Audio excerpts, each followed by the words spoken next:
ফেনী জেলাসহ দেশের বিভিন্ন জেলায় প্রচুর পরিমাণে পানি উঠে গেছে বন্যার কারণে। ভারত থেকে কিছু কিছু পানি ফারাক্কাবাদ ছেড়ে দেওয়ার কারণে বাংলাদেশের বিশেষ করে ফেনী জেলায় বর্তমানে বন্যা পরিস্থিতি খুবই ভয়াবহ।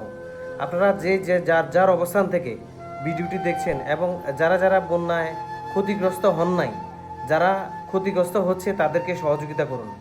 একে অপরের সহযোগিতা করলে আল্লাহ সুবহানাহু ওয়া তাআলা আপনার জন্য কিছু না কিছু বাজেট অবশ্যই রেখেছে। সবাই সাবধানে চলাফেরা করবেন। একটা সতর্কতার বিষয় হচ্ছে এই বন্যার কারণে সাপ, ব্যাঙ, বিচ্ছু, বিভিন্ন বিষধর পোকামাকড় ঘরের মধ্যে প্রবেশ করবে। বাচ্চা কাচ্চাদেরকে নিয়ে সবাই সাবধানে থাকবেন এবং ভিডিওটি শেয়ার করে সবাইকে সতর্কতামূলকভাবে চলাফেরার জন্য সহযোগিতা করবেন। আর আপনারা যারা প্রবাসী বাইরে আছেন, আমরা যারা প্রবাসী বাইরে আছি, বন্যার্তদের মধ্যে সহযোগিতার হাত বাড়িয়ে দিবেন ইনশাআল্লাহ। যদিও চ্যানেলে এই সকল ভিডিও আমি দেই না, কারণ আমার ফেনী জেলা বিশেষ করে এখন খুবই ভয়াবহ পরিস্থিতিতে আছে। আপনারা সবাই দোয়া করবেন সবার জন্য, সবাই।